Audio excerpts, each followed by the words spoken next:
Madre John Madden on the street in Veracruz, the Marina section. The Moreto Restaurante over there. I'm just a couple blocks away from the Mar Y Tierra hotel where I've been staying. I want to make a comment about men and women in the U.S. and Mexico. In the U.S., men are on the run. White, citified, entitled middle-class women have got the megaphone and they're criticizing men like crazy. It's good to have the power, isn't it, girls? They got the power. It's not like that in the country, in Appalachia, or black populations or Latino populations in the U.S. It's really a thing of white middle-class stuff right now. And it's different in Mexico. 100% different in Mexico. In Mexico, men don't lose any points for being quite masculine. There are women like that. They don't have to worry about being told they're giving a cat call because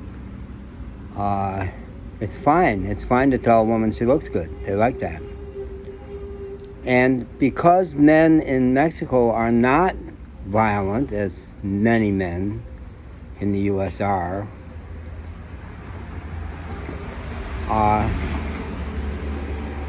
nobody's afraid of another guy in Mexico. Guy just stopped by and he was kind of slurring his words. I think he had started drinking early. And I'm sitting here on the ground and he's up there and he said some Spanish that I didn't quite understand. It took about 3 passes for me to get it that he wanted one of my Camels, my cigarros. Camels are premium in Mexico. And I said, "Oh, you want a cigarette?" "Yeah." So I gave him a Camel and he was happy and he moved on. Never once did I fear that he was going to rob me or anything like that. It mostly doesn't happen in Mexico. And partly because of the overall gentleness of the Mexican people and because the men and women are not at war here like in white middle-class society they are in the U.S., men are treated with tremendous respect. Now, when I was a convenience store clerk back in Asheville, North Carolina, I love men. I had a bunch of brothers, fraternity, worked in corporations. I'm really at ease with men. And in my semi-retirement job in Asheville, I had a customer service blog, which still is available online. And in it, I wrote a piece about buddyisms, all the different ways a man can tell another man that he's included, that we're buddies, we're brothers. Bud, pal, guy. In Mexico, it's more sophisticated and more respectful. Señor, calling a guy señor, that's de rigueur, that's everywhere. And that's a term of respect. But they take it further, they call you jefe, chief. In Louisiana, they'd say boss, chief. Caballero, I love that one. Shopkeepers, people at the hotel where I'm staying, caballero. Now, I've dug into the history of that. You know, Zorro, the Zorro legend predated the Batman legend, and it's the rich guy who fights for the poor. And he was a caballero, technically, back when the Spanish still ran this part of the country. The affluent men who would go back to Spain and get trained in horsemanship and polite society and dueling, fighting. And that guy came back and used all those tools to fight for the poor. Well, they still use that term, caballero. And I will routinely apologize and say, "No tengo caballo." I don't have a horse. But it's a really sweet thing. It's a really sweet thing. Or they'll say patron. These are things other guys will say, women will say. Men are treated with respect. And women get tremendous respect. You better. Because the trope of the sleepy senorita who's unassertive, I think a lot of white middle-class women in the U.S. want to say, "Yeah, but the women down there are pushovers." No, they're not. They're not bitches, excuse the term. They won't yell. They won't be disrespectful. But they're going to wear you down and get what they want. And men are not macho anymore. When I ask women, Do you agree with the stereotype that men are macho in Mexico? They'll say, my dad, kind of, but really more his dad.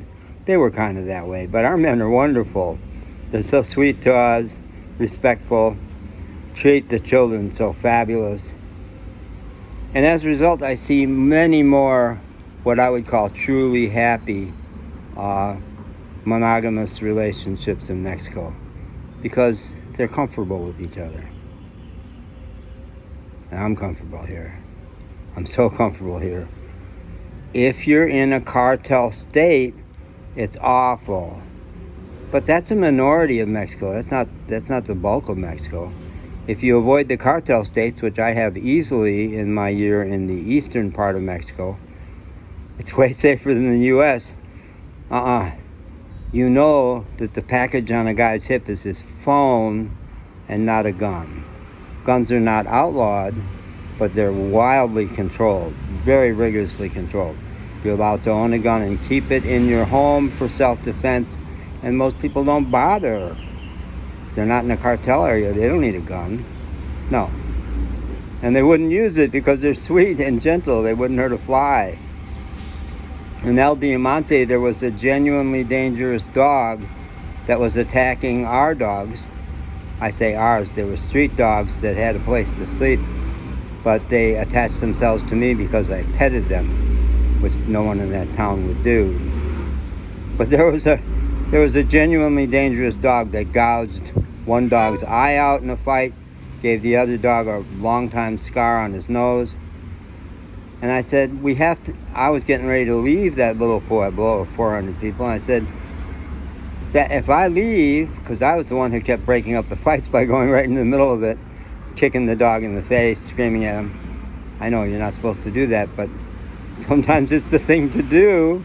If somebody's going to get seriously hurt, you run into the fire rather than away from it. So I said, Elia, can I use your machete? That's what they have that could be a weapon, but mostly is used for clearing brush.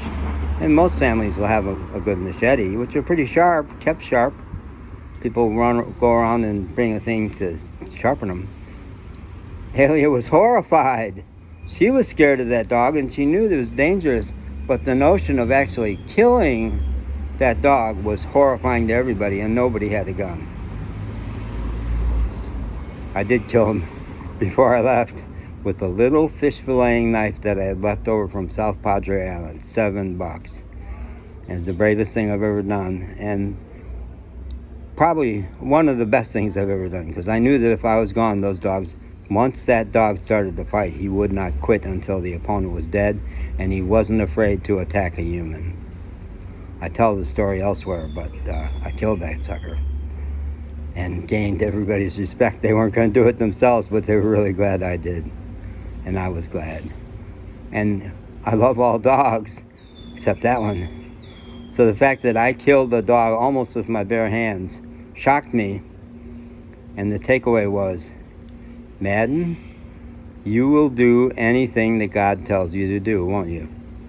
You're a pistol. How did you get to be like this? That's not the way I remember you. Okay, it's hot. I'm going on and on and on. I'm going to sit here and have another smoke. Light up, folks. If it's, maybe, probably you were already, but feel free. I would send you one. They're cheaper down here. They're a lot cheaper down here. Okay, bye-bye.